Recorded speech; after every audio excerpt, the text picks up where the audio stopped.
So, unit number 1 with white chimneys, unit number 2, unit number 3, and unit number 4.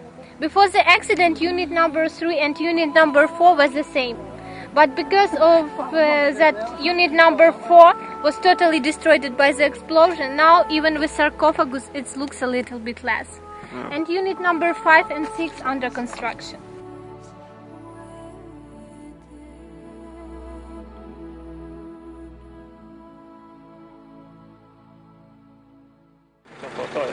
It's alarming always when it's higher than